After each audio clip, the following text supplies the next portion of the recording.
So I'll let Jane know about that. So again, today's webinar is going to be on paid social media advertising. And from this cohort here, we'll teach you on how to create your campaign, create ad copies, and also we'll focus on the two platforms, LinkedIn and Facebook, to really show you how to create your ad, how to run campaigns, and how to manage it.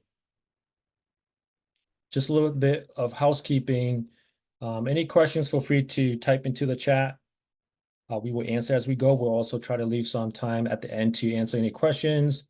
We did send out any past, anyone who missed out on the past webinars, we do have recordings on the website. The link has been sent out to the emails, so you can access those links. This series is sponsored by Elevate Hennepin County. It's to support entrepreneur and small businesses in Hennepin County. If you have any questions, feel free to visit the website. These links here will take you to the website. We will provide the PowerPoint slide on the website as well. One very important thing I want to emphasize is that we are promoting the incentive program. So anyone who is a business owner in Hennepin County, make sure you take advantage of the incentive program. It's a grant that will reimburse you up to $1,500 up to 75% of any purchase for hardware or software related. And if halfway in between, if anyone needs a 5-minute break, we can give you a 5-minute break and pause the recording. And thank you to our sponsors, Chinese Chamber of Commerce, AABRN, Digital Synergy, Asian Media Access, and CC and her company, Cardinal Company.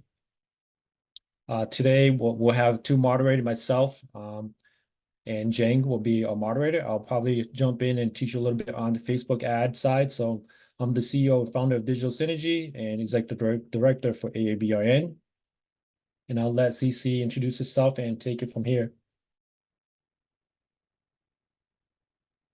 Excellent. Thank you all for being here tonight. And if you've been here either to one of my sessions or any other session in the series before, thank you for joining us for another one. My name is Cece Datisman, and I'm going to talk to you today about paid social media advertising.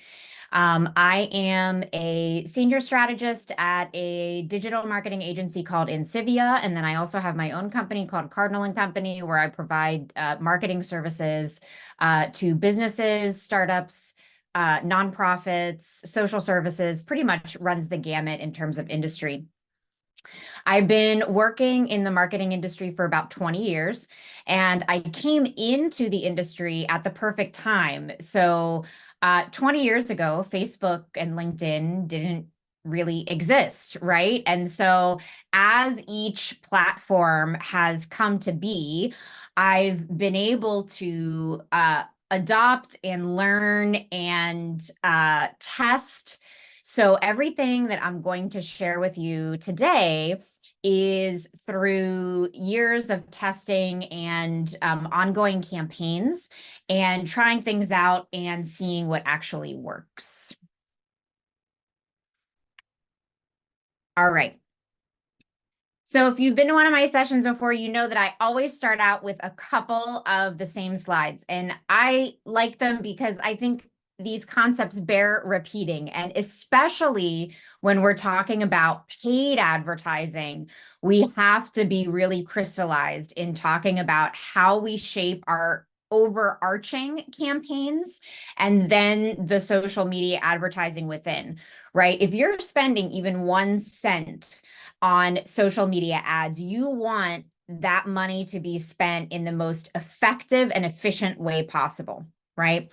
So social media advertising is just one part of the overarching communications ecosystem. We can't look at running social media ads in a bubble, right? We can't say, I need to sell more tickets to this event, or I need to get registrations, and say, you know, I'm going to run a Facebook campaign and sort of put all of our eggs in that basket. We want to make sure that paid social media is one channel, one vehicle to achieve that goal within this ecosystem. So a lot of times when businesses or companies come to me and they say, I need help with a paid LinkedIn campaign. Can you run a campaign for me? My first question is usually, well, what other marketing channels are you using? What other things are you sending out to try to get that same result? So that not only I know what the messaging is, what the branding is, all of that good stuff, but also how to fit that LinkedIn campaign into that ecosystem so that it's seamless. You'll notice here that all of the arrows are pointing over to your website. So we'll probably reiterate this, both Johnny and myself, we'll probably reiterate this multiple times. Social media advertising campaigns work best when you are directing people from the social media platform over to your website, right? They're a way to get people to your website, onto your real estate, to find out more about the particular event or program or product that you're talking about. And this is a really important concept. So when we're running paid social media advertising, we always want to optimize for engagement. And I'll talk about that a little more.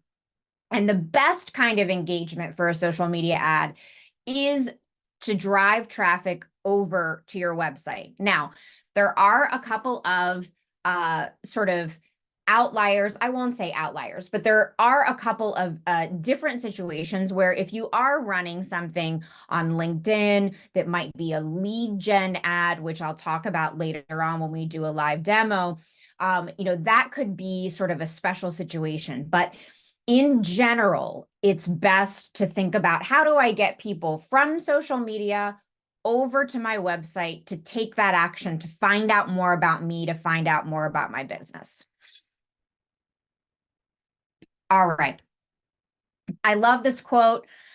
This really crystallizes to me what we are doing when we put out any sort of marketing message, right? Any sort of marketing campaign, this applies, especially applies to any sort of advertising, right? Relevance drives response, and response drives revenue. So relevance in terms of content and targeting is going to drive a response to that advertising.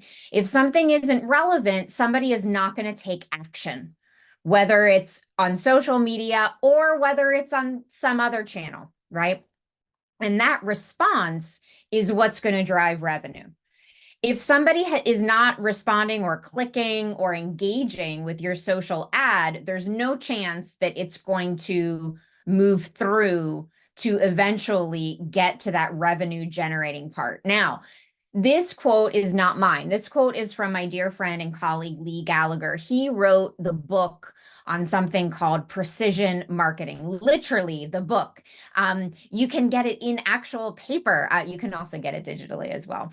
I highly recommend, if you're into this kind of thing, a lot of the concepts that we're going to talk about today are precision marketing. It's making sure that we are putting out relevant content so that we can engage our target audiences. I receive no cut of book sales, or anything for recommending his book, but I love it. And if you're interested in it, you can get it on Amazon or a lot of other booksellers. It's called Precision Marketing. Highly recommend. All right, so how do we achieve relevance?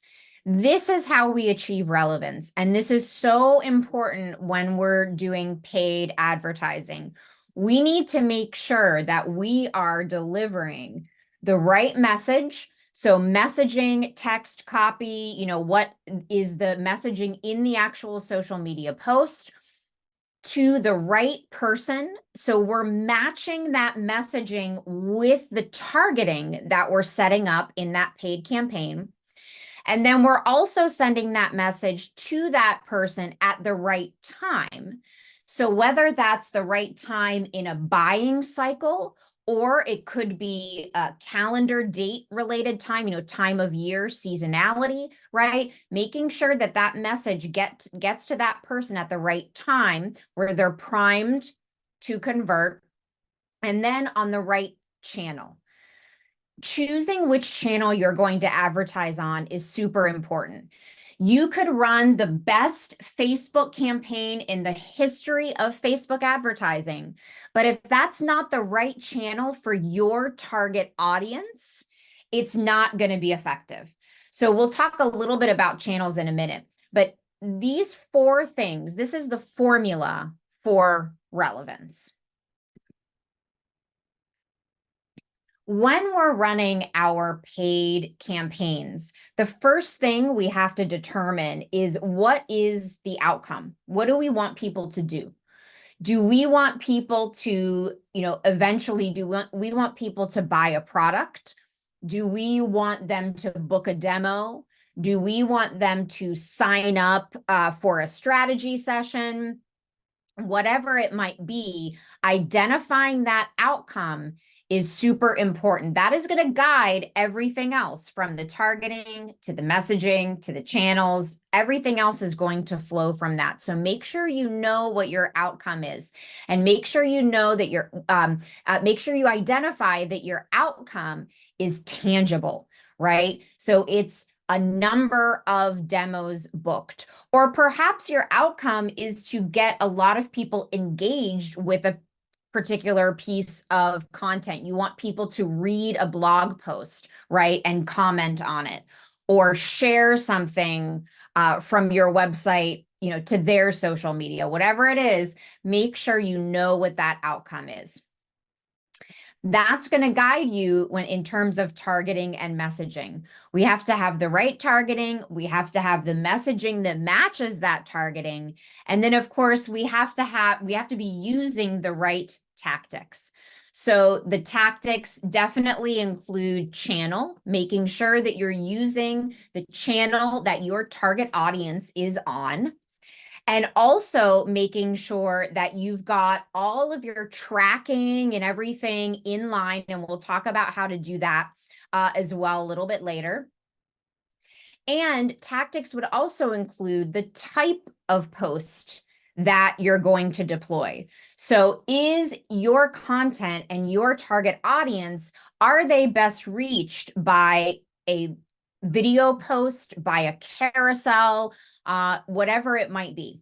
And sometimes this involves a little bit of testing, right? We don't always know the answers. We can make some, reasonable assumptions, but we have to be flexible enough to make changes when needed.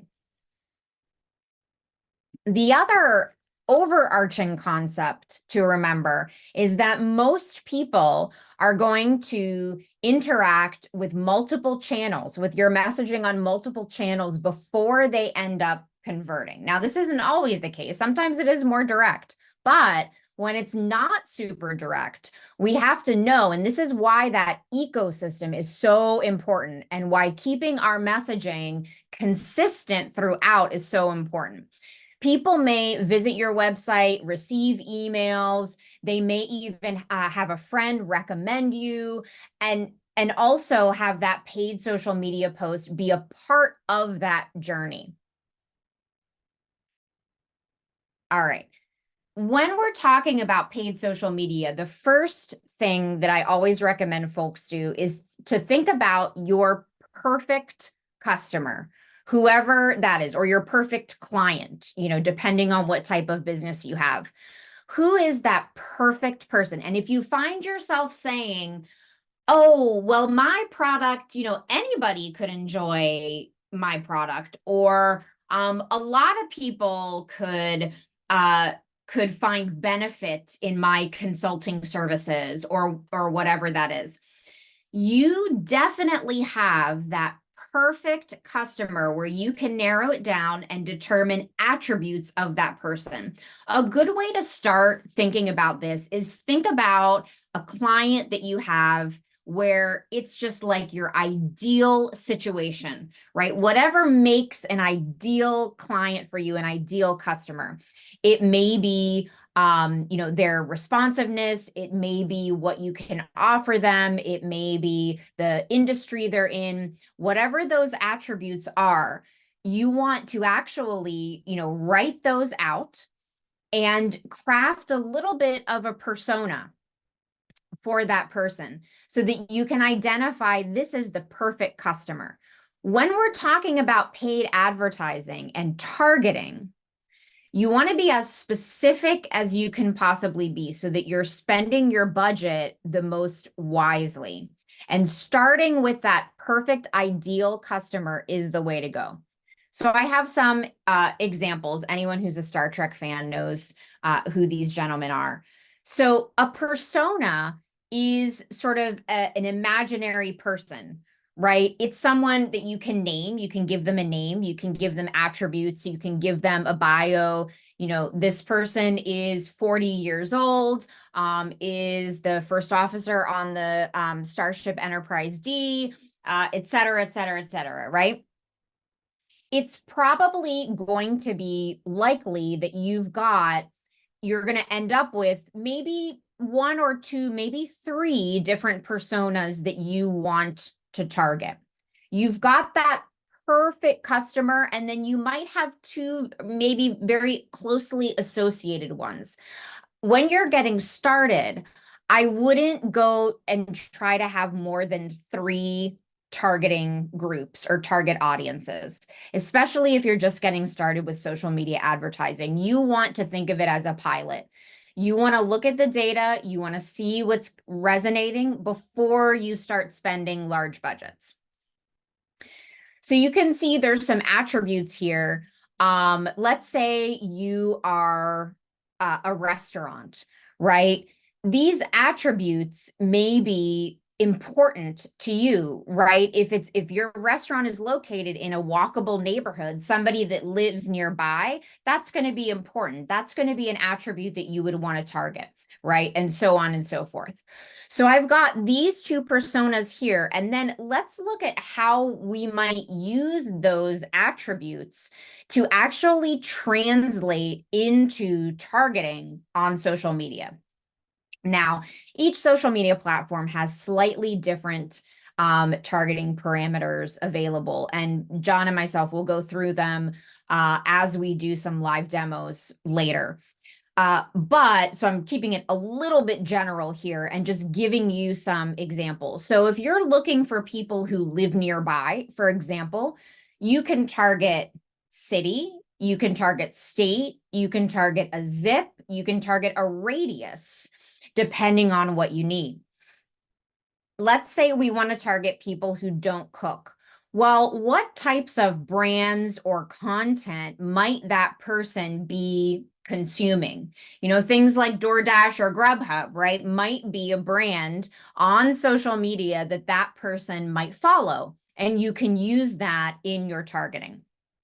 I won't go through every single one of these because I think you can get the gist, but you see, this is how we can start to think about, all right, so I've got this persona, I've got this person that I want to reach. I know that they don't cook because I have a restaurant, so I want them to come into my restaurant. So people who don't really cook, that should be a good target audience. What do those people like or follow on social media? Right. And you can see down here, I do have another example I'll bring out. So if you're looking for busy professionals, let's say, or someone who's, a little bit more in professional services, how do you target that person? You're going to target by things that they like. Right. So maybe it's a service organization that they belong to, right? I'm a marketer. I belong to the American Marketing Association, right? So that would be a really great way to target me. Also, you can target by employer on Meta and LinkedIn. So if you are looking for people who have a specific employer, you can do that. You can target by brands, by topics, almost anything. And we'll go through that in a little bit more detail in just a bit.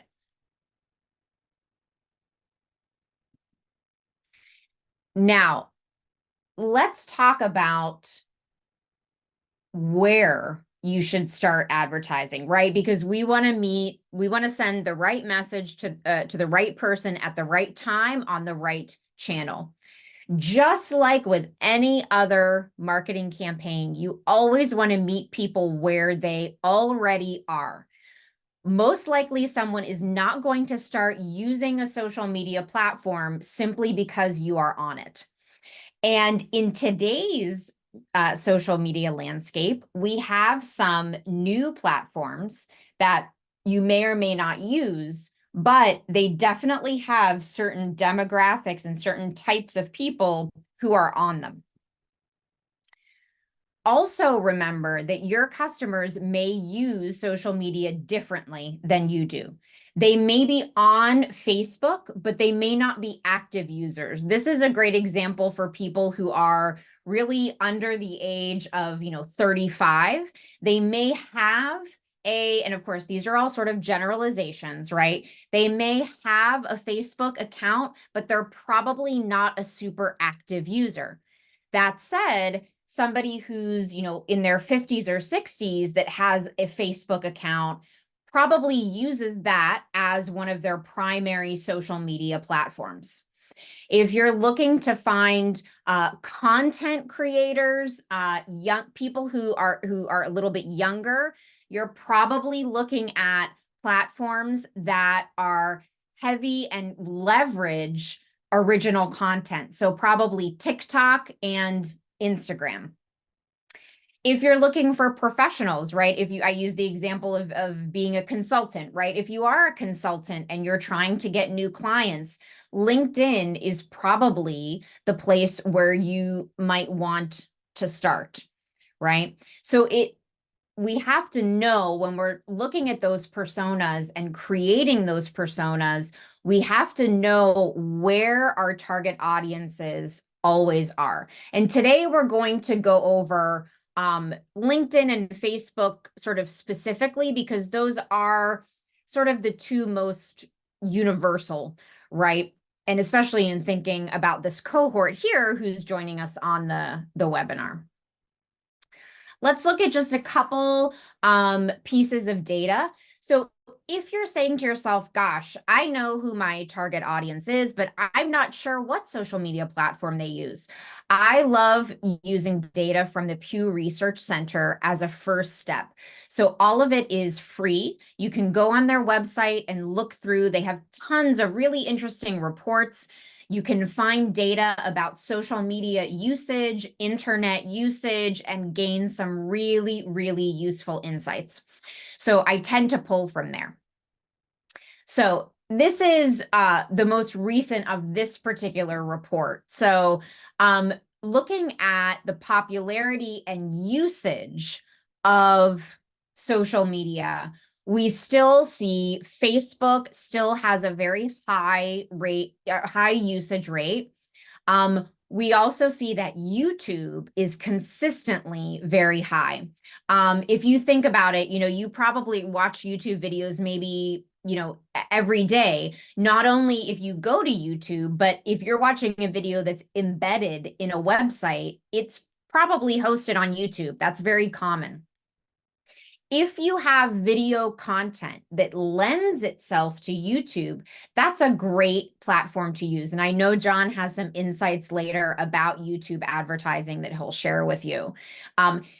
Just like with any platform, if your content is not right for that platform or doesn't lend itself to that platform, you can make the decision, should I lean into creating more content for that platform, for YouTube, let's say, because I know my target audience is on it, or should I steer more towards a platform where it is a little bit more natural for you to be? Now, important on this is that this shows usage, not number of users. If you Google, social media platform with the highest number of users, right? It's probably going to be Twitter, actually. It's pretty consistent. I haven't checked in the past couple months, but it's usually Twitter. Twitter is famous for having a ton of users, but only a small percentage of them are actually active. So you want to make that, when you're choosing a channel, you want to make that distinction between number of users and those who are active. Whoops. You can also see here, as you're looking at your personas, as you're gathering some demographic data on them, you can also get some information from Pew about how those groups use social media. Now, if you are looking for demographic information, especially if your business serves a geographic area, the first place I always go is census data, and that's also free to use. If you haven't been on the census website in a hot minute, it's actually very easy to use, very easy to search and to find data, demographic data, and a whole bunch of other interesting things geographically. So always recommend looking at the census website first. Once you've got some of that data, you can then translate it into where on social media are these folks already. We can see here pretty much across the board, lots and lots of people use YouTube. And then, Facebook is next. And then Instagram. You've got some little pockets of activity. At the time that this was this data was gathered, TikTok was still very, very new. I'm waiting for the new version of this chart to see where TikTok is, but you can see things like, LinkedIn and Snapchat and WhatsApp. If you are working with populations or target audiences that are outside of the country, WhatsApp can be a super fantastic platform as well. Anyway, so the moral of the story is make sure you gather your data so that you are on the right platform and you know exactly who that target audience is so that you can reach them in the best way possible. Okay, now how do we make engaging content? So we talked about lining that messaging up with that targeting as being so, so, so important. So there's a number of aspects there, right? We want the messaging to line up with the targeting. We want it to be relevant. And we also want those posts to be optimized so that it's super easy for people to take the action that we want them to take, right? Let's say you write a super great LinkedIn post and you want people to go over to your website, but you don't include a link over to your website, right? That's not going to be a super easy way for someone to find you. And we've all experienced that, right? Where you click on their name or the business name, you go to their LinkedIn profile, you try to find a URL to go over to the website, right? When you're making a post, always think about, if you remember those outcomes, what is your desired outcome and how do you make it as easy as possible for someone to do that? So when we're thinking about optimized posts, I like to think about these sort of main elements. You want to have engaging visuals, and not just engaging to you, but engaging to the people you are trying to target, right? And sometimes that might be different. So putting yourselves in the shoes of your target audience is so important. As human beings, our brains process visuals faster than we process text. So, and if you think about this, when you're on social media, let's say you're on your phone and you're sort of scrolling on your phone, probably what makes you stop is an image, or maybe the still of a thumbnail of a video or some other type of graphic. Then after you stop, then you go and you read the content in the post to find out more about that visual. And so having engaging visuals, super, super important. And making sure that they're relevant and they're going to be compelling to your target audience. Also, I always like to recommend concise text. Now, there's a big sort of, debate about long form versus short form in social media. And I think there's a happy medium here. So when we are scrolling social media, we are scanning, right? Just like when someone goes to your website or reads a letter they received or an email, they're scanning. So concise text tends to work really well.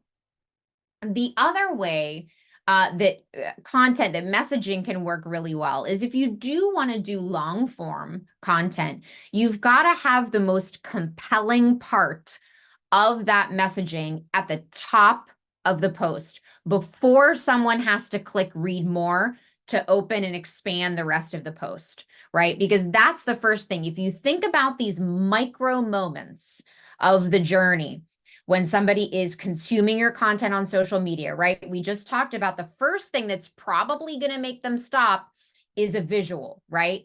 Then they're looking at the visual. That's one micro moment. The next step in that journey is for them to look at the post messaging or the text that they can see before expanding the post, right? If that is compelling enough and relevant enough, then they're probably going to expand and read whatever is in the rest of that post. And this is a very important little journey. And I invite you the next time you're scrolling on social media to observe your own behavior, right? I do it all the time. When I stop on something, and probably because I do this for a living, but when I stop on something on social media, I try to sort of check out just a little bit and say, okay, what specifically made me stop on this? What was it? Was it the image? Was it a video that was auto playing? Whatever it might be. The next thing is a clear call to action. And this is so important when you're running paid social media because you've identified that outcome. And what you're paying is going to be tied to that outcome. So you want to have a clear call to action. That's another micro moment in that journey. When somebody consumes the content of that post, what do you want them to do next? Never assume that someone is going to read between the lines and know exactly what to do next. So making sure there's a clear call to action. And then also, most times, a click-through URL so that they can take that action right away, right? Whether that's a URL or a button, depending on what social media platform and what ad type you're on, some way to click through to complete that action. And then the last little part of this is link tracking. And I'll talk about some resources for that in a little bit.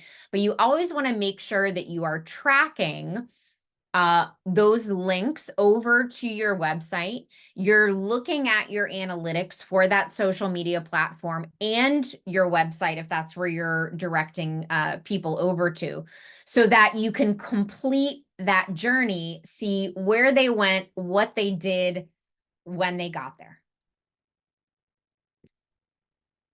Let's look at some sample posts that are, I only have two, right? We could spend an entire, session just looking at, sample posts and sort of, brands that are doing things that are interesting and fun, right? But I have two examples and they're different, right? But they're both, effective in their way.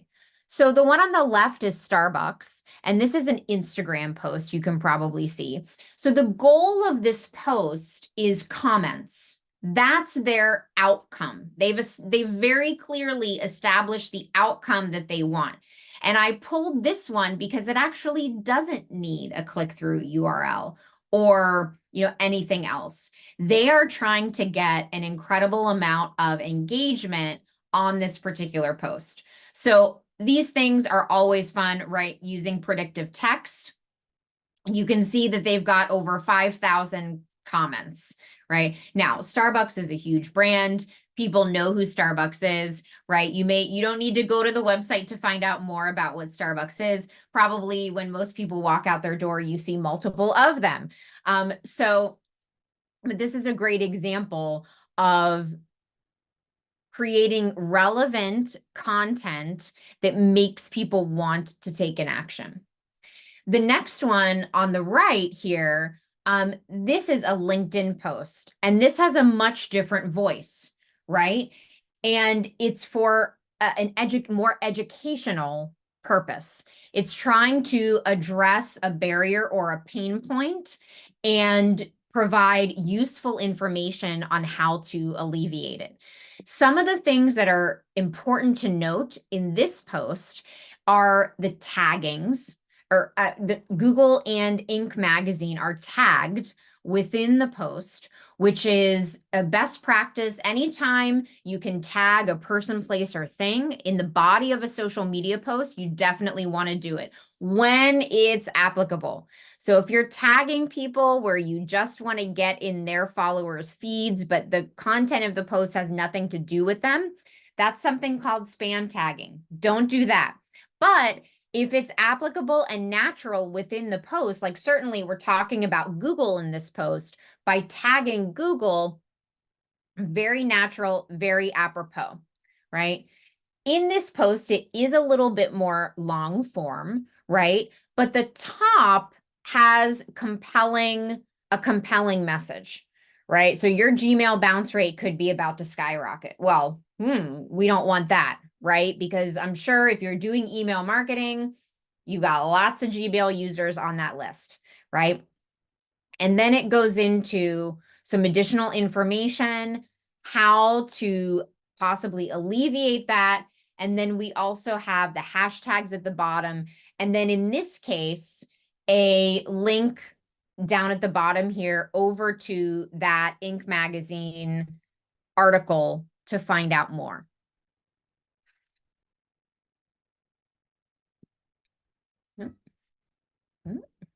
There we go. Another important strategy or useful strategy for social media advertising is using custom audiences. So they're a little bit different depending on the platform, but I'm going to speak a little bit in generalities. And then throughout the course of the live demos, we'll get a little bit more specific.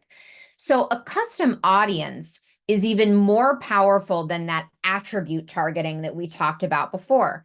So an example of a custom audience may be an audience that you are uploading, so a list, a customer list, or your email list that you're uploading into Facebook, let's say, where Facebook will match those people on your list with their Facebook account, right? They'll identify them as a Facebook user and you can show content specifically to them. Now, you can only use custom audiences when you are doing paid advertising.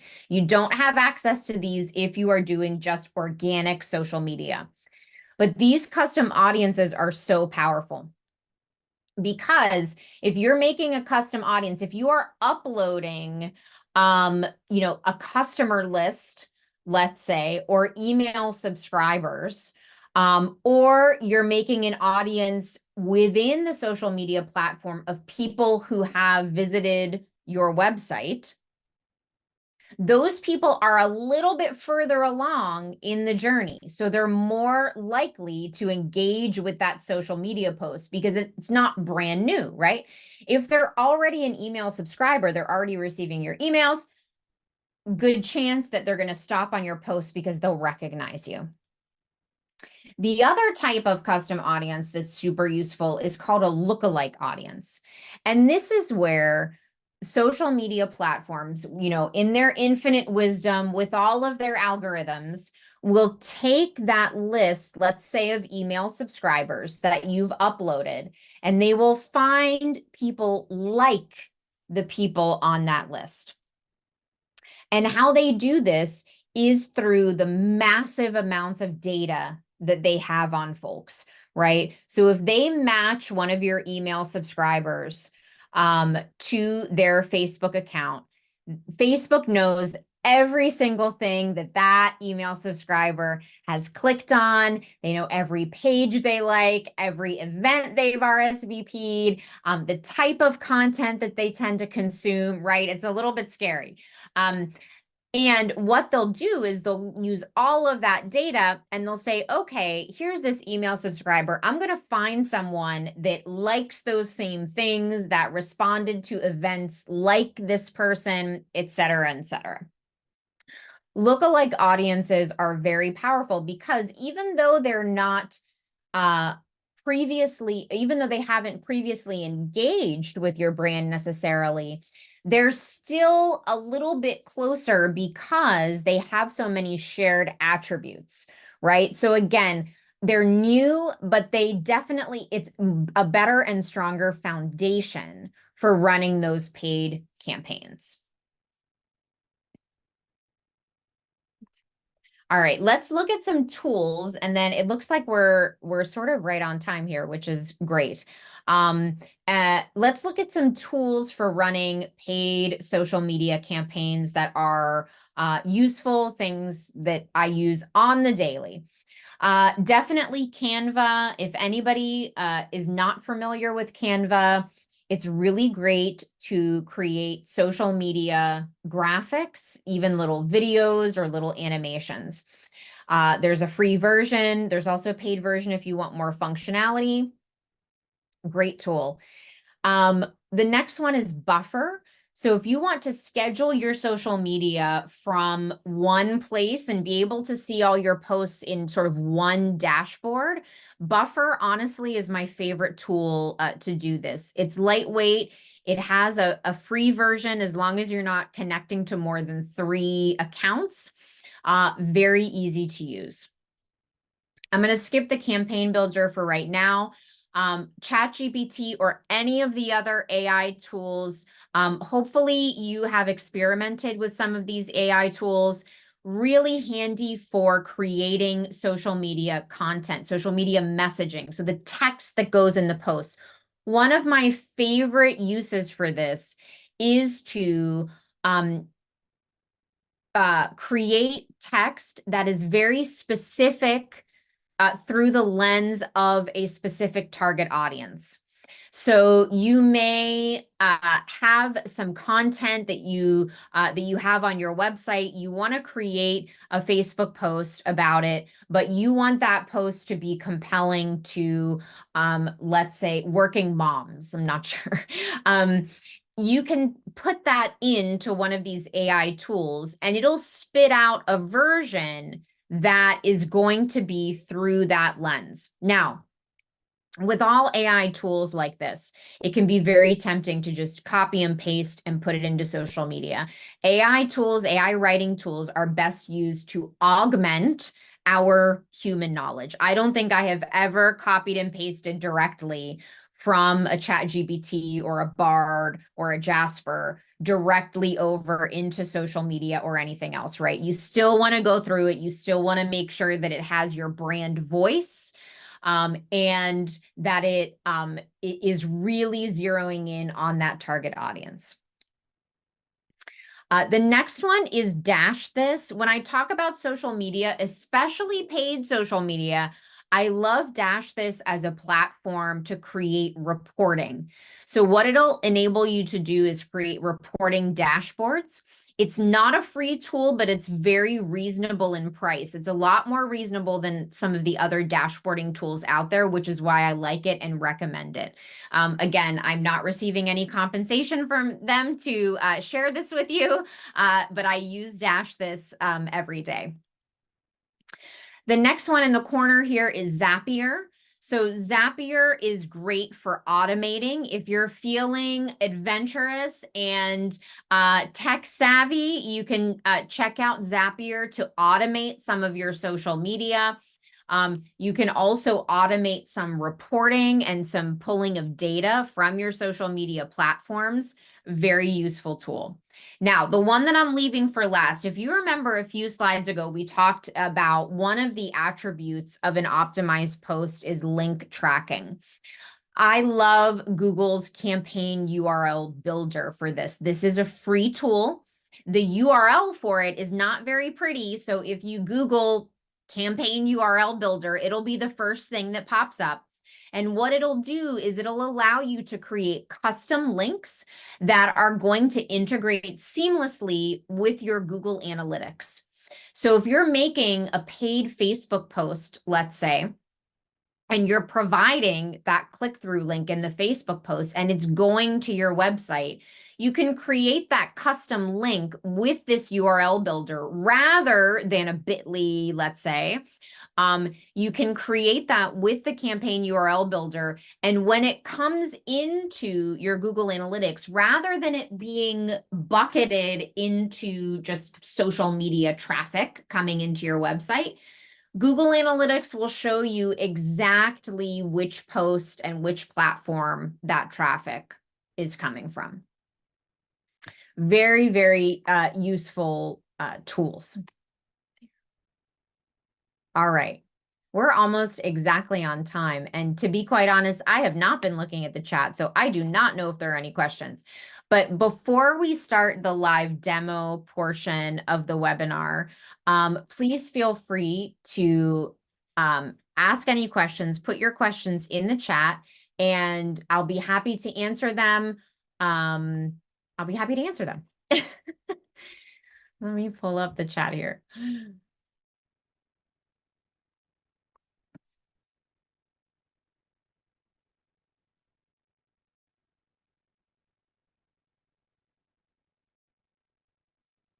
Okay.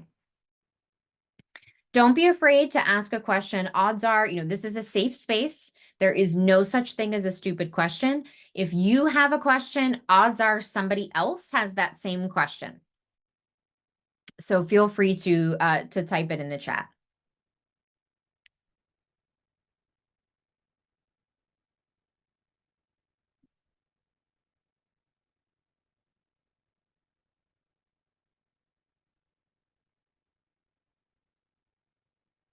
Okay, I see we have a question coming. Go ahead.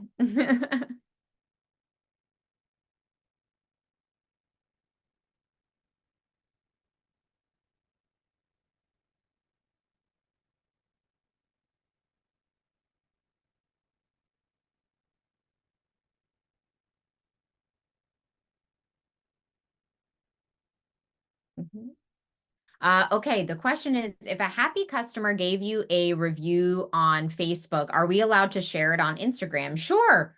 Yeah, absolutely. Instagram and Facebook are owned by the same company, right? So they're both owned by Meta.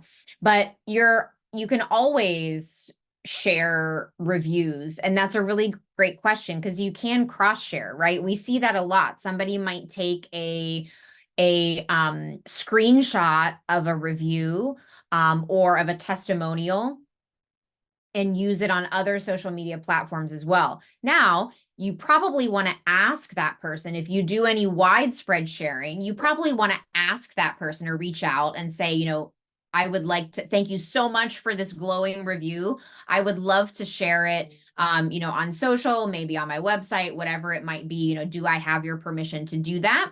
I don't think, in my experience, I don't think I've ever had somebody say no. I have occasionally have had people that asked for their name to be blurred out or their last name to be blurred out, which is, perfectly fine. But I would say absolutely. When you get positive feedback, that's a great thing to share, right? Because that's social proof. A recommendation or a testimonial is going to be more powerful than any marketing message you could come up with because it's genuine. So leveraging that kind of content is great.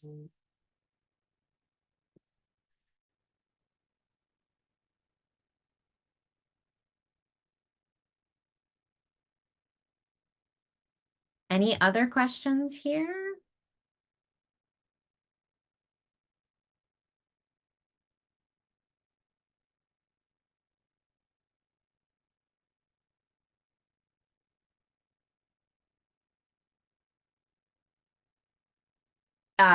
Quick note, if you have a question, but you don't feel comfortable putting it in the chat here, or if you think of a question later, at the end of the webinar, you'll have both mine and John's contact information, and you can feel free to reach out to either of us to ask your question later on.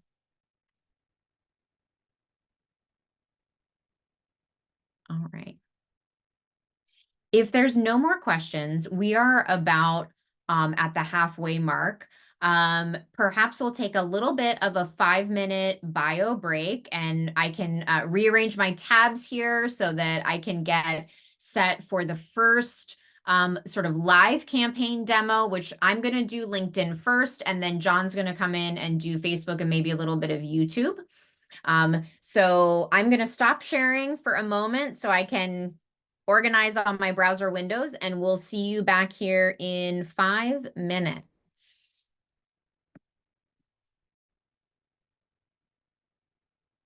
All right, there we go. Okay, so I hope everybody's back with us. The first thing we're going to go through for a live sort of tour for paid advertising is LinkedIn.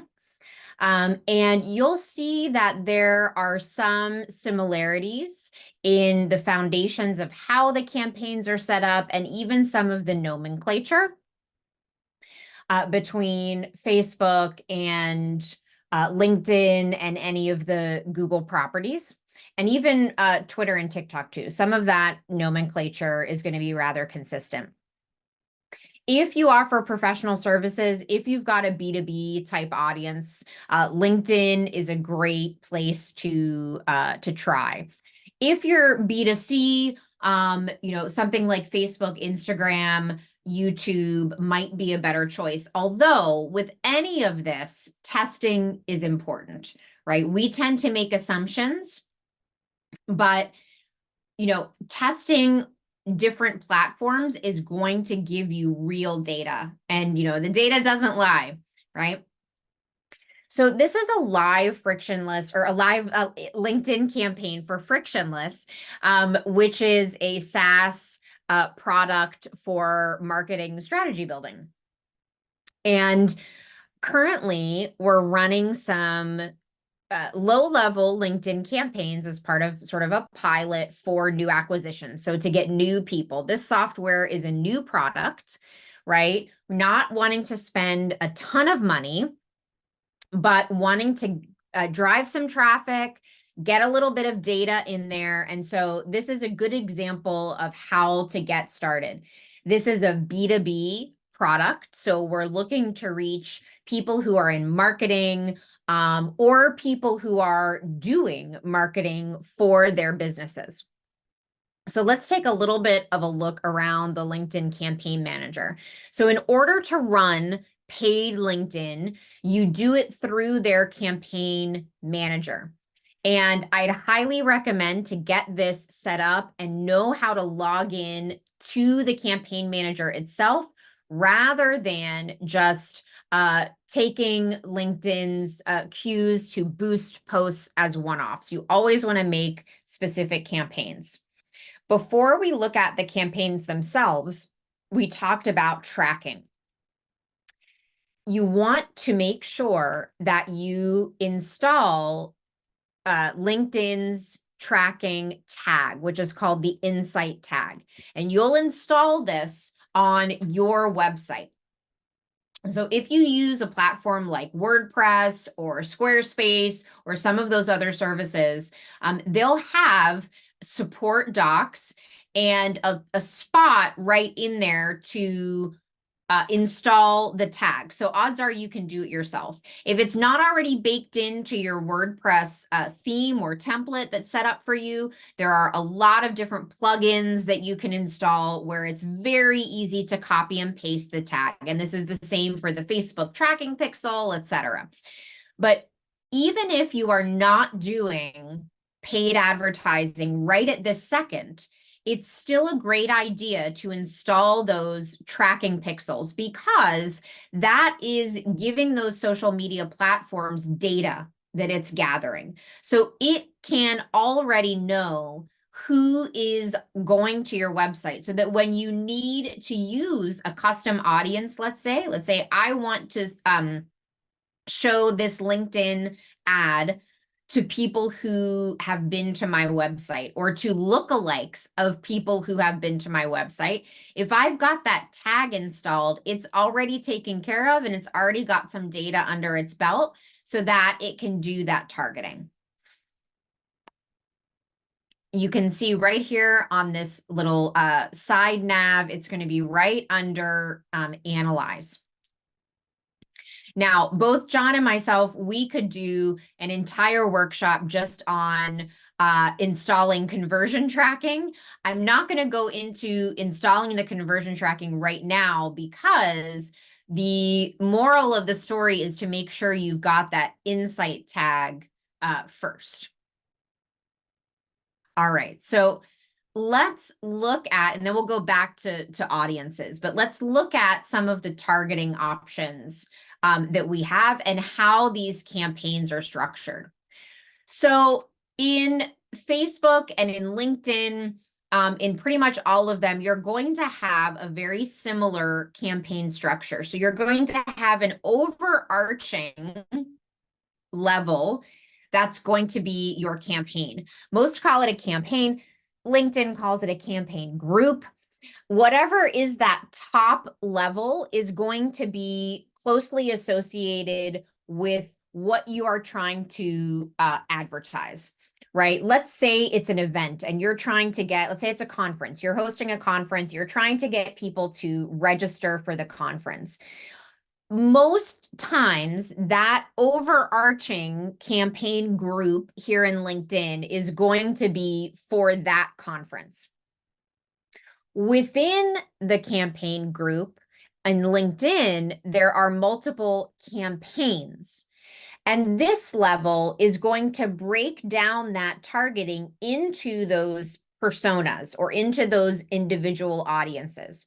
So for your conference, you want to target, you want to have a cohort, a targeting group of people with the title marketing director, people with the title or the seniority of like a marketing manager or coordinator.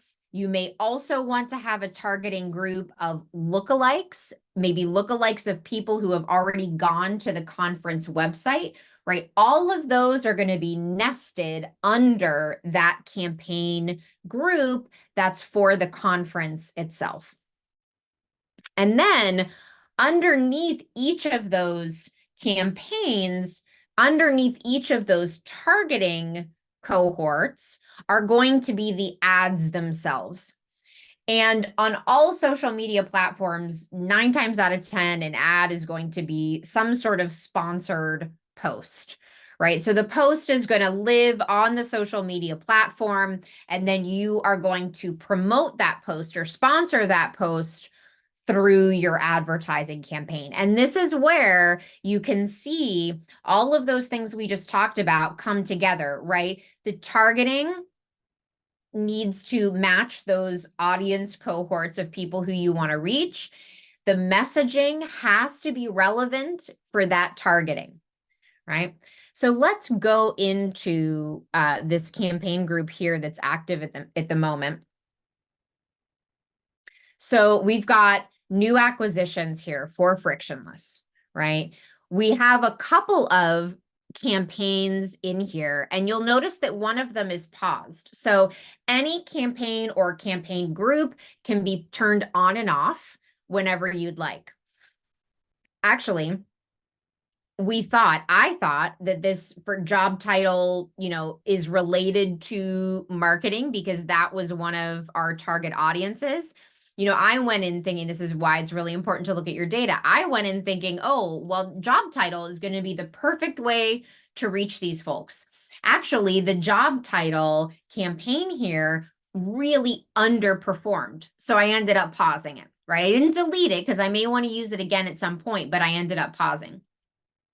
What worked really well is retargeting. And retargeting is another way of using that tag, that insight tag or that Facebook pixel to show content to people who have visited your website, or you can also retarget by people who have engaged with your LinkedIn content. So if somebody has liked or clicked or commented or shared one of your LinkedIn posts in the past, you can retarget them to show them more content that they'll probably like. So let's go into this retargeting campaign. Now there's a number of posts here that are being promoted within this LinkedIn campaign. So all of these posts are endeavoring to speak to that audience. So if somebody has already been to the website, they already have sort of a level of knowledge, they had a level of interest, and these posts are designed to sort of further that along, right? Like, yeah, you already went to the website, so now let's talk a little bit more about a particular feature. When we're looking at the analytics, which is so important, let's talk a little bit about what some of the nomenclature and these metrics mean. And you'll see that the same terminology is going to be used pretty much across the board. So obviously, what was spent is the amount spent on each. On some of these, I'm just going to go through some of these. Some of these that are more consistent from platform to platform, right, is going to be a cost per result. So if you have identified a conversion action, it's going to tell you how much each of those costs. So what is your cost per acquisition in terms of that particular conversion? Then it's going to have impressions. Now, impressions mean anytime that particular post loaded in someone's feed, right? How many times it appeared in the feed. Now, impressions are great, but remember, we want to optimize for engagement. So just because something appeared in someone's feed, if they didn't click on it, right? How do you want to deal with that data? Impressions oftentimes are what a lot of people call a vanity metric, because we can see here there's 7,000 impressions, right? That looks real good, right? That's a lot of impressions, but there's 49 clicks. And the clicks really are what we want to optimize for. We want people to actually engage with that content. So clicks are exactly what it sounds like. So those are clicks on that particular post. The CTR is the click-through rate. So we can see here percentage-wise, I do have optimization loaded on here, so they're relatively consistent. We can see here, though, that this one is the winner thus far. We can also see some additional information. Cost per click is probably going to be one that is going to be important. This is how much each click cost out of that budget. And then you can also track conversions, cost per conversions. If you're running lead ads, which is a very specific type of ad in LinkedIn, you can have it track that as well. If you're doing event registrations on LinkedIn, so this is not where you are driving people over to your website to register for an event, but if you actually put an event up on LinkedIn and you want people to register for it, that's where this is going to come in. One thing that I also want to show you quickly is, let's actually go all the way back out to the campaign groups, is you can look at your data holistically, right? And this campaign was paused, right, until just recently. So let me change the date range here. All right. So we can see the cumulative data. We can view it by performance or demographics. So the demographics are going to give you various things. And this is where paid advertising, if you are looking for professionals, if you are B2B, This is where LinkedIn paid advertising gets really, really helpful, because you can see, you're not going to be able to see the individuals, right? But you're able to see people by their job function, their job title, seniority. And why it's important to look at this data is not just to get a sense of the efficacy of the campaign, but also to use this data to make your targeting more effective. If you've got content or a target audience that is performing better than another, right, you want to lean in to that particular audience.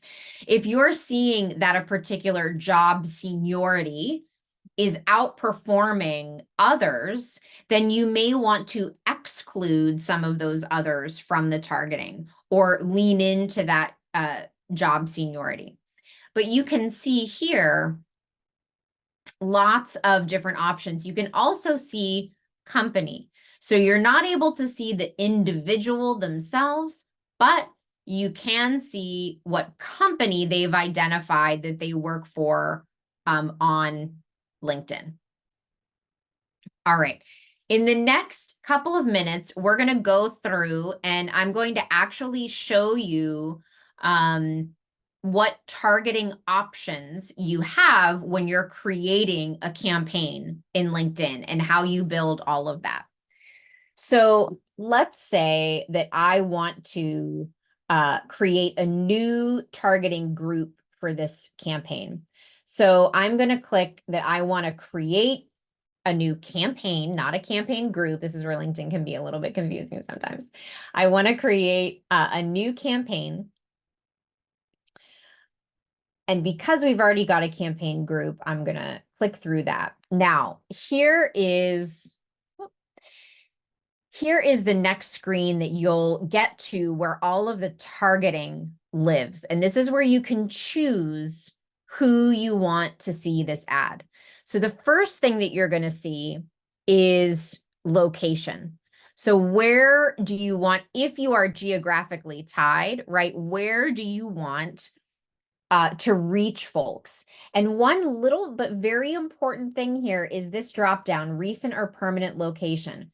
Most campaigns, you want to optimize for permanent location, right? Because a recent location, somebody could have recently been there, you know, on a work trip or on a personal trip, right? But if your business is if you're using geographic targeting, you want people who live in that particular area. So you can, there's a number of levels of specificity that you can access. But let's choose Minneapolis. So when Minneapolis comes up, we can use the city itself, or on LinkedIn, a lot of geographic areas will have a greater, you know, Minneapolis, St. Paul area, or a greater Cleveland area. I'm sitting in Cleveland, Ohio. And that's usually a good place to start. So I'm going to choose greater Minneapolis, St. Paul. You can also exclude people in all of these areas. And I like to say that sometimes exclusions are almost as important as the inclusions, right? Because the people that you exclude, when you exclude someone or a group or a target, that just makes your budget more effective, right? Because you're excluding people that you definitely don't want. You don't want to spend money on this group of people because you know that they're not the right folks. Now we're looking at who is your target audience. So I'm going to, because I had this campaign running, it's going to autofill. So I'm just going to clear all this out so we have a clean slate.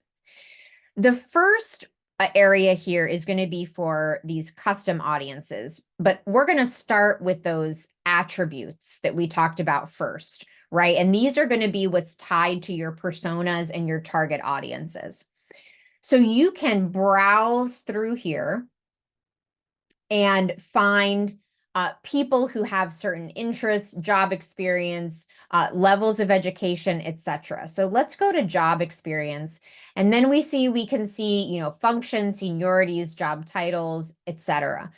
So let's layer on a little bit of targeting. So in job titles, I want to include marketing. And it's going to give you all of the different titles that it's got in the system for marketing. You can choose multiple, or you can choose one. So I'm just going to choose a bunch of them for this purpose. And you can see that it'll also give you some suggested titles based on what you're choosing. Okay.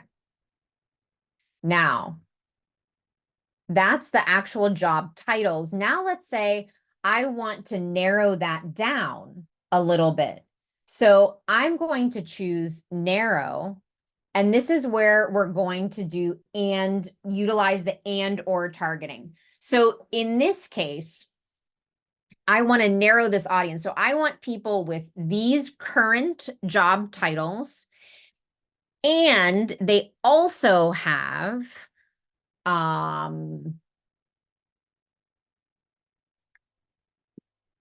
a master's degree or an MBA, let's say, right? So these titles and an MBA, right? And that's going to layer this targeting on top of each other to make it even more specific. We can also exclude people. We can say, I want people that have the job, one of these job titles and have a master's degree, but does or an MBA, but is not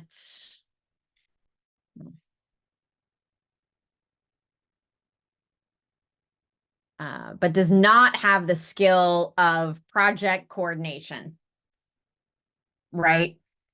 So we can use this and or targeting and the exclusions to narrow down so that you are reaching that right person to send that right message to at the right time on this right channel. If you are starting a paid ad campaign and you're just leaving it out open, more than likely you're going to end up wasting money because you're going to end up showing that ad to folks who are not the right fit, right? So you want to make sure that you are using your targeting the best way that you can. And if we scroll down here, we can see that we have the option of ad format, so single image, a carousel, a video, etc. And we can choose what the ad format is. We can set our budget. LinkedIn likes to do a daily budget. If it is something, if what you're advertising is something with sort of a hard stop, right? Let's say it is that conference. You know, the conference has a date, right? And you only want to advertise up to that date. Setting a lifetime budget is really handy because you're able to say, I want to schedule from this date to this date. And between those two dates, I have a budget of, in this case, $1,500. LinkedIn will optimize that $1,500 between those two dates. Where the conversion tracking comes in is you can assign conversions in your account, and then they'll pop up here. So you can have it optimized to people who are most likely to, in this case, sign up. That's what this conversion is set to do. You can track a conversion a number of different ways. You can even track a conversion by just having a URL. So if you want to mark a conversion as someone who makes it to a particular landing page on your site, you can do that. And then what it's going to do is it's going to optimize to that conversion. All right. I think that's my brief tour. I'm looking at the time and I want to make sure that we get to John and Facebook and YouTube.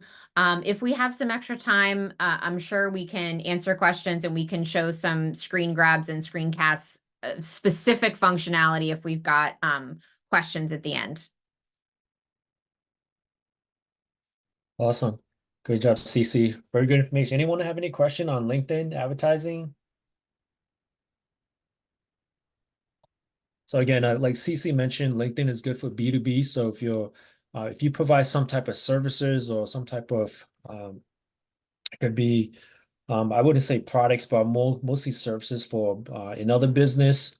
I'd say definitely try LinkedIn as well. Try different platforms to see which one works best for you. And let me share my screen.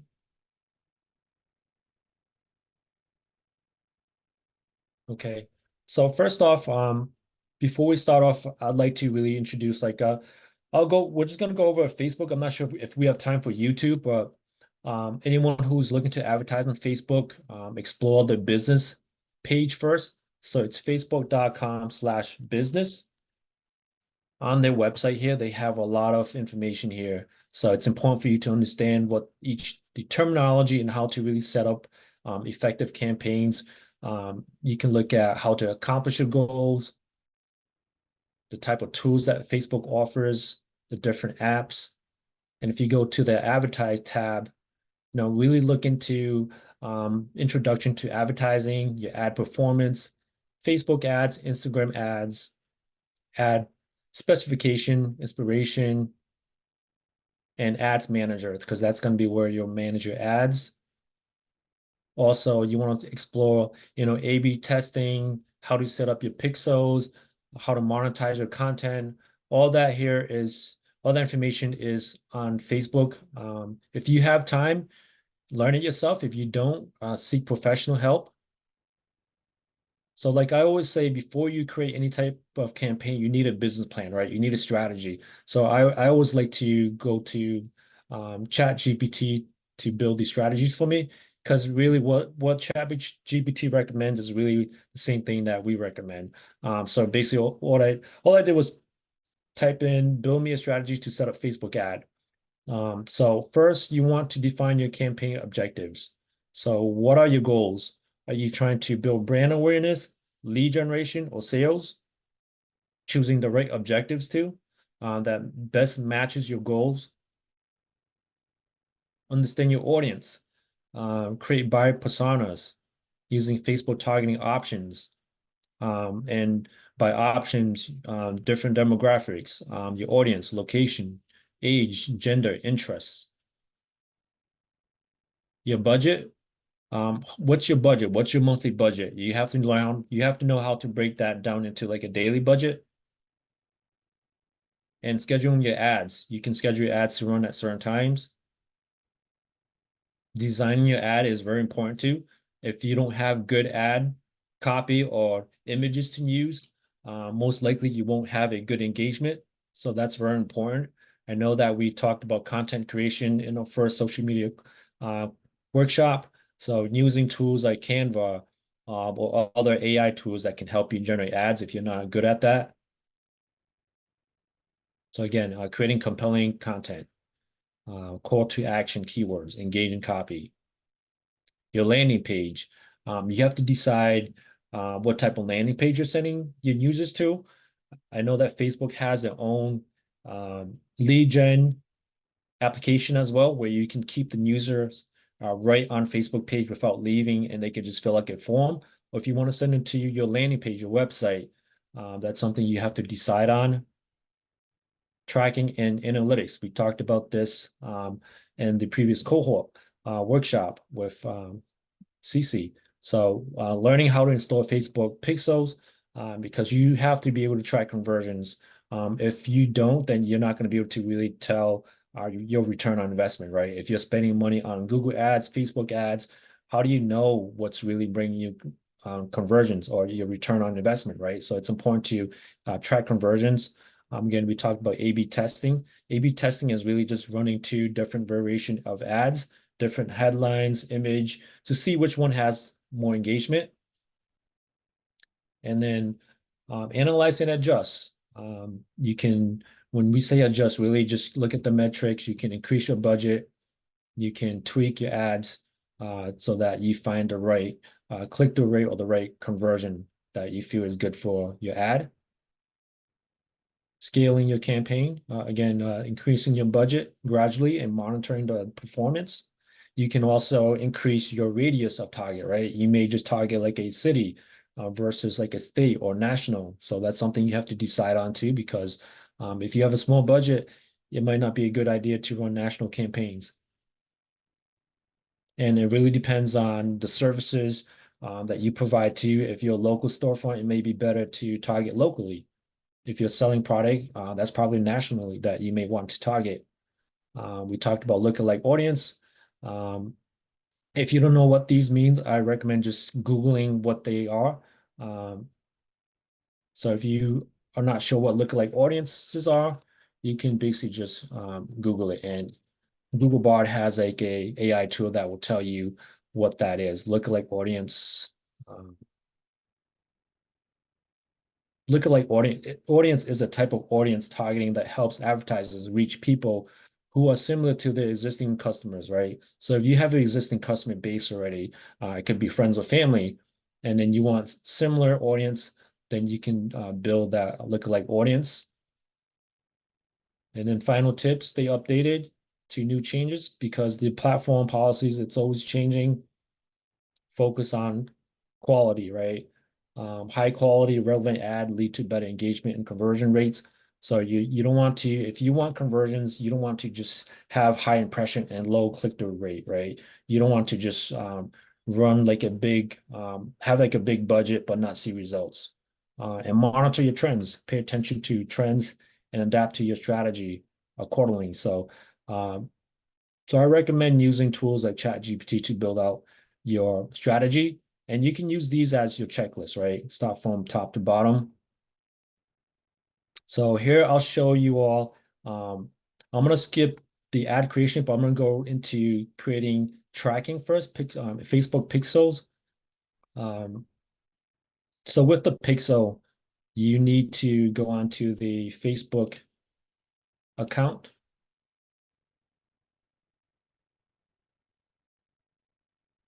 And I'll show you how to install the pixel on WordPress.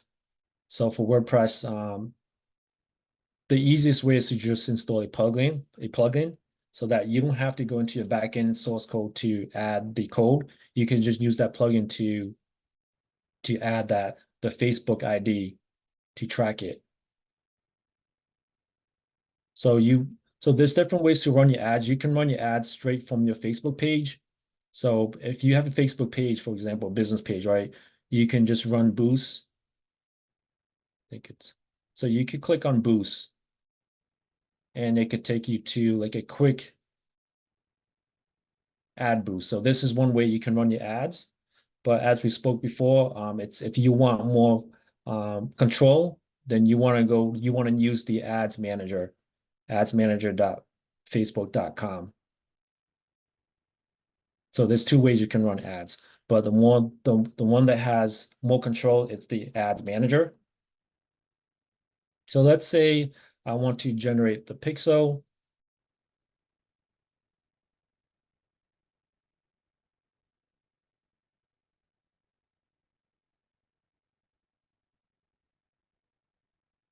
And also you have to choose between your personal account or your business page, right? So I recommend if you're running ads, choose your business page instead of your personal account.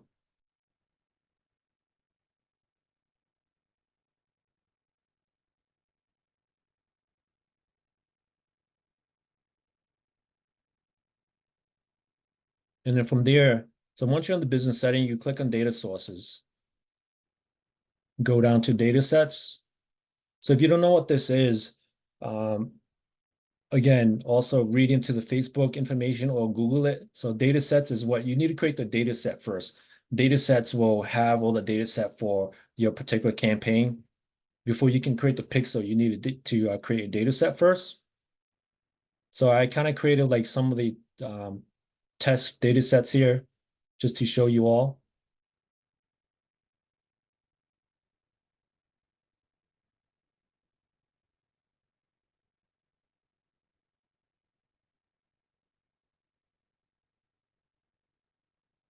And then once you have the data set, you want to go to Events Manager.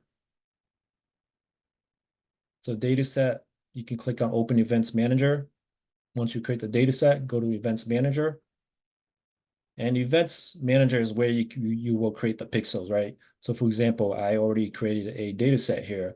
If I scroll down, you'll see something that called to the middle here says set up Metapixel, right? I'm not going to go over the API and the app because we won't have enough time. But if you scroll down to set up Metapixels, you'll click on that and you'll see two options: install the code manually and check with partners. I believe partner is more integration. If you have like an app, that app will integrate into your Facebook account.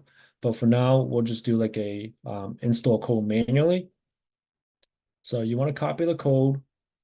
Again, if you don't have to be a developer to know how to do this, but your developer or whoever maintains your website should know how to paste the code. Um, so what I like to do is, let's open up a notepad, because for this code here, for our purpose, we just need to know your Facebook uh, account number here, the pixel account number, the code. So let's go to my back end of my website. So this is the back end of the WordPress, right? I recommend installing a plugin. This is already installed, but I'll just kind of walk you through the steps again. So add new plugins.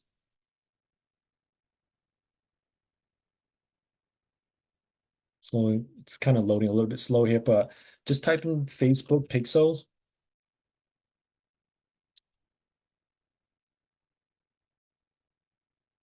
and you'll see a list of different plugins for the Facebook app. The one I have installed is this one right here, Pixel Your Site. I like this one because it has Google Analytics. It has other codes that you can add, but this is already installed. So if I go to this one, it's going to be on the lower left side, Pixel Your Site. I'm going to go to my dashboard, and I'm going to scroll down to where it says Pixel, click into your settings. And then the meta pixel, this is where you will add your Facebook pixel ID. Again, I opened up the notepad here. The pixel will be this number here. You just copy and just paste it into this field here. And then you want to make sure that you save it,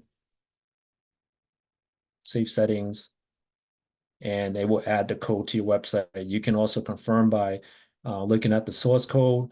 I know they have other tools, like Google Chrome has like a Facebook Pixel tool where you can confirm it, or you could just go to your website, right click on your website, go to view page source. It's gonna kind of show you the code on your homepage. I like to do just Control F to find, just type in pixels, and you can tell that if you look at the pixels here, scroll down to you where you see your pixel ID, and this is the number that we pasted in earlier in the back end. So that's the same number that we put into the setting. So that's how you install the pixel. I think it's important to really be able to track your conversions before running any type of ads.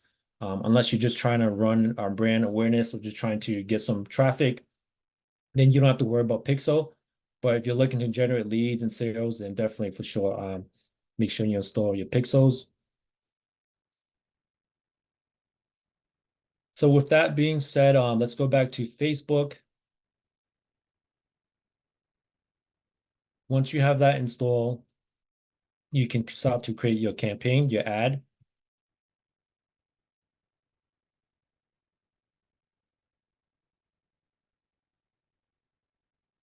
And I would just go to all tools, click on Ads Manager.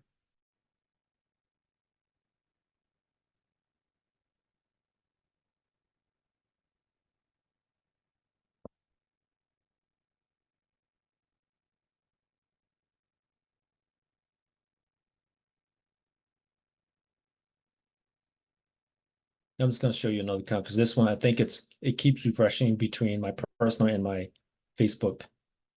But this one here, once you click on the Ads Manager, you can basically, this is going to be how it looks like, Ads Manager.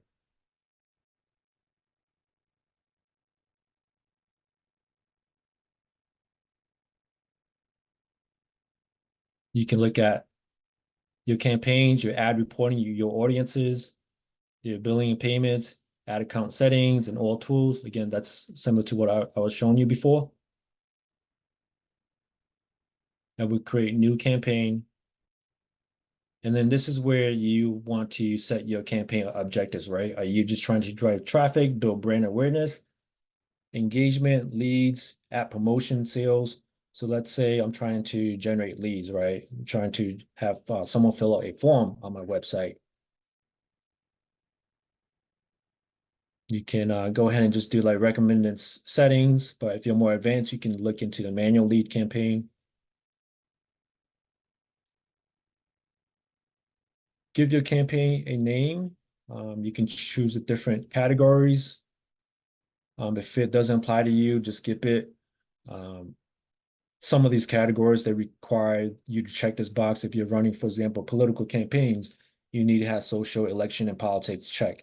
And you have to go through like a certain verification to get these to approve to run any type of campaign ads. If you're looking to run some A/B testing, you want to check this box here. Campaign budget, we'll leave that blank for now. Just click next.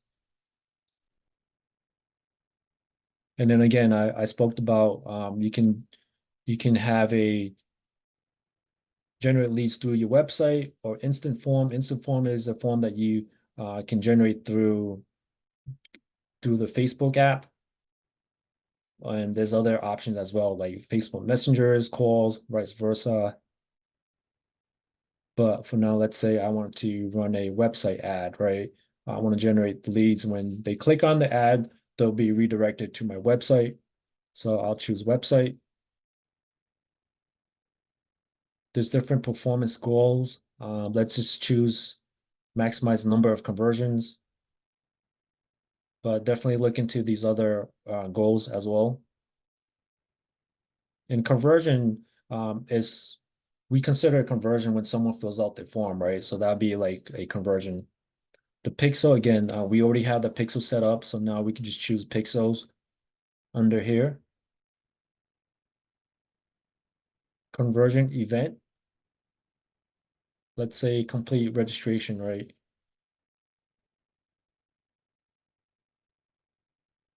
You can also set a cost per goal. So let's say a conversion's worth like 20 bucks, right? So I'll just do like $20 here. Click through. You can choose 1 days or 7 days. If you're not sure what that means, you can click on the little info box here. Click to conversion accounted every 7 day or 1 day.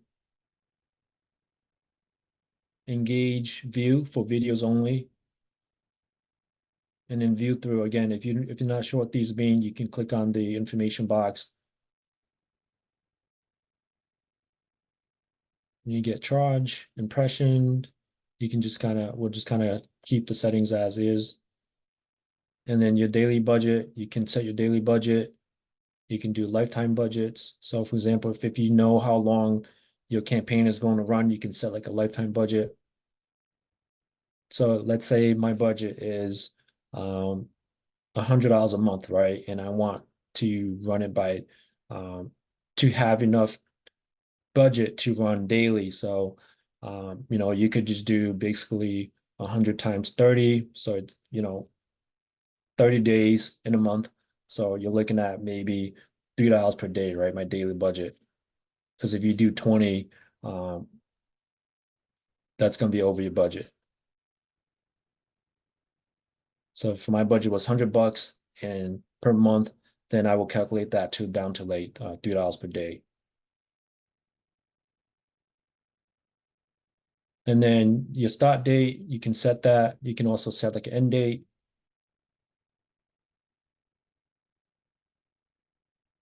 Your budget scheduling, you can also use this tool here.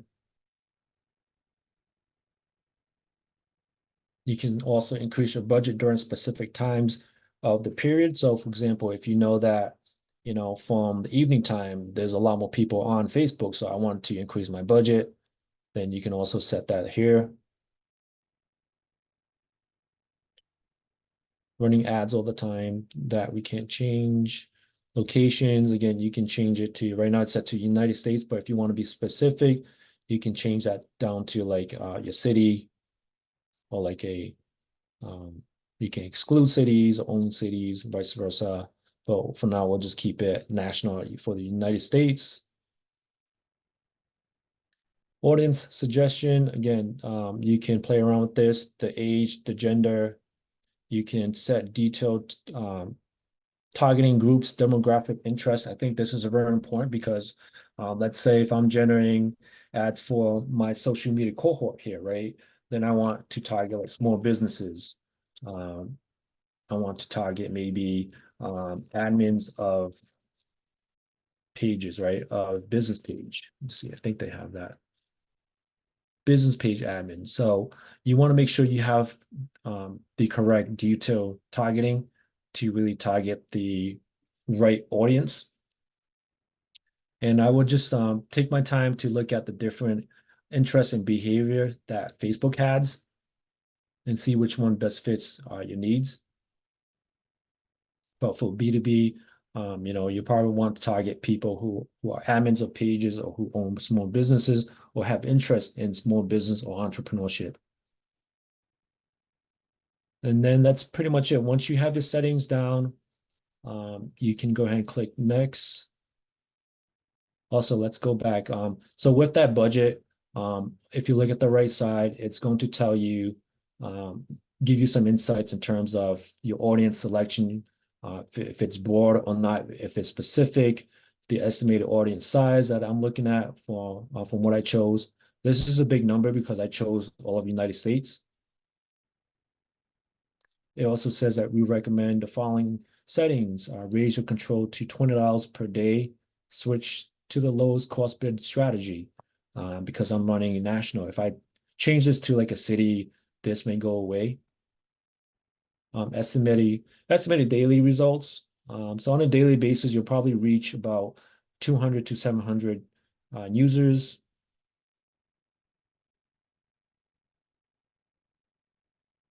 And then if you want, again, if you have a bigger budget and if you increase it to $20, you'll see the numbers change as well. So if I change it to 20, then I can reach up to 5,000 people. Click next. Destination, you'll put in, let's say I want to put in my homepage.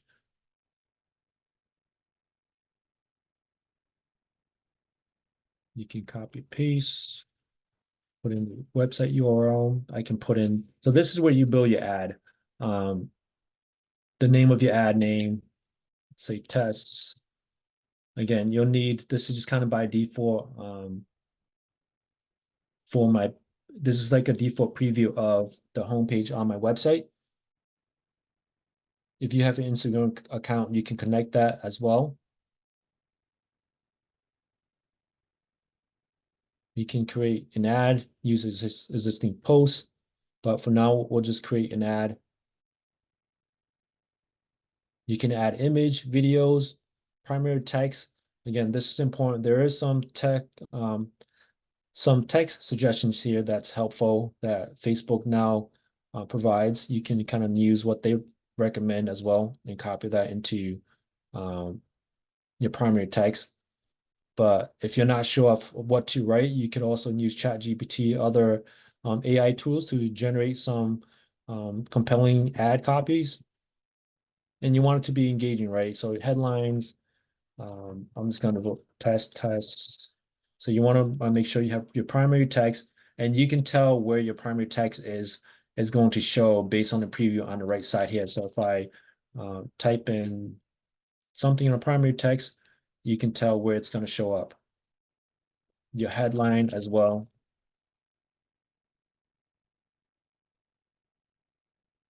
Description, your call to action.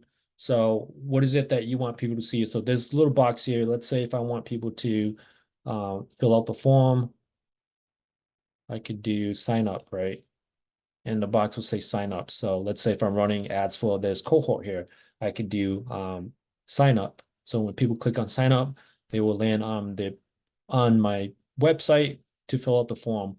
So you want to send them to a web page that will have the form. So I just put in my homepage, but really it should be, the landing page should be the sign up page. So which is the social media sign up page where they can scroll down to the form.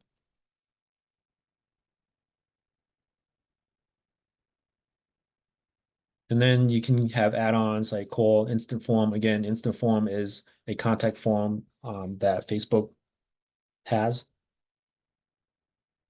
Instant experiences, Facebook events. So some of these, if you're not sure what they are, I recommend looking into them. Again, tracking, you can track using the pixel that we set up, or right now it's saying that since I just did it, it's telling me the pixel is not active. I think it takes like 30 minutes or so to recognize. But and then if you want to do like custom parameters, you can do it here as well. Once that's done, click publish, and that's pretty much it. I mean, I click publish, but I'll just get rid of it. So it'll take some time for Facebook to review before it gets approved. And then that's how you create your ads. And then this is kind of like overview of your ad campaigns that these are all the campaigns that I've set in the past. Any questions so far? I know we're like pretty much we have like 10 minutes left, so any questions, feel free to ask. So this is just a quick run through of how to create an ad. Obviously you want to make sure you have again, good ad copy, the right message, conversions and all that has to play a role. Um, Budgeting, all that is also important. Looks like Karen, you have a question. Yes, please. So I just want to ask, I've been wondering this, if you have the option to either pay an influencer in social media, well, what I mean by an influencer is someone who have a lot of following on Facebook to advertise your stuff or use this campaign, which one would you go with and why? Mhm. Yeah, that's a good question to ask Ellie. But I'd say if you're running ads, you don't really need an influencer. Influencers is more, I'd say, maybe to get more engagement or more followers, um, to to utilize that. But if you're just running ads, it should be fine to just use um, to go with your own. Does that Okay. make sense? Um, Mm-hmm. yeah, because I mean, influencer they can be used for a number of different things to help with the engagement. And I can kind of see it helping with the engagement for even to fill out a form or like a lead form conversions. But I think the question is how can you find an influencer, right? To really who's willing to run those ads for you. Um, and usually that will cost a lot of money to have an influencer to help you with those ads. But if you can do that, I'd say both ways will work. But if you're just running ads for a particular campaign, like for example, in my situation here, then as long as you have credibility, that should be fine. Okay. I think you can kind of leverage both, right? And you could, if you've got an influencer that, um, really is talking directly to your target audience, right? Because the thing with an influencer is, um, you don't necessarily have control over who their followers are. But if they're driving traffic to your website or if they're driving engagement to your content, you can use paid ads to turn around and retarget those people who they have driven to your website or who have liked your posts on social media from them. So you can kind of use both hand in hand. Okay. Sounds good. Thanks. Yeah. And then again, just make sure that you track your ad reporting. I know we talked about analytics in the previous cohort workshop. Just being able to look at Facebook Insight, how to read ads, how to read analytics is important too. And integrating your tracking through Facebook, through Google Analytics, and also using Facebook Ads uh, Manager to look at both reports. So you want to look at your reports on the Facebook platform and also the conversion that you're also tracking leads that's being referred from Facebook to your website, and Google will capture those numbers for you.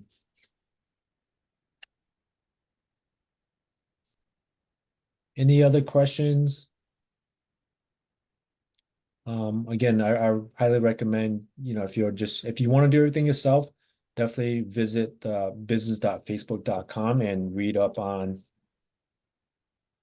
the different features and options and what they offer. You can also YouTube and look at a lot of information that other users provide as well. So there's other professionals that have a lot of knowledge that posts on YouTube on how to do certain things. So you can also do that too. So that's if you have the time. If you don't, then again, I recommend getting with a professional to help you set up an effective campaign. Because I find that a lot of people, they start with the ads and they don't see results and they stop, right? So I feel like they haven't tried to properly set up the ad. That's why they haven't seen results. So I recommend, if you plan to run an ad for your business, definitely seek some professional help. I know Facebook does provide some help as well on their platform. There is if you're running ads, you can contact support. They can audit your ads and help make recommendations too.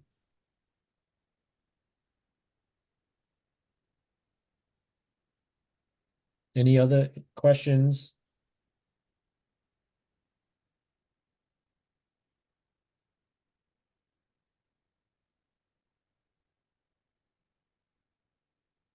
All right. Anything else to add, CC? Yeah, like I said, this can be like a whole new cohort too, like just set up Facebook ads. There's so many different features and options that you can do. And YouTube is another cohort by itself too, because there's a lot of information on that. With YouTube, you need a Google ad account to be connected to YouTube to run any ads on YouTube. So again, that's something that we can talk about next time if we have another cohort like this. But for today, it was mainly LinkedIn and Facebook platform that we chose to use. All right, and we can share the slide again. If there's any questions, feel free to reach out to CC and myself. And everyone who got the email, you can also reach us through there as well. There's more information through the email that we sent out earlier or a couple of days ago. And the next cohort will be on, let me just confirm. So I believe we have Ellie back on. It's going to be on influencer. So again, I think we had some question on that. So that would be important to attend, because I know Ellie has a lot of information on how to utilize an influencer, right? And as part of your marketing campaign. So it's going to be influencing marketing. So you'll learn how to identify, reach out, and collaborate with influencers. The workshop will cover on how to align influencer partnerships with brand goals and measure the impact of these collaborations. So I think that's will happen next week, and it's going to be an important one for many of you who are looking to partnership with an influencer. Anything else to add, CC? So, sorry to jump in, but just a reminder, it's Thursday.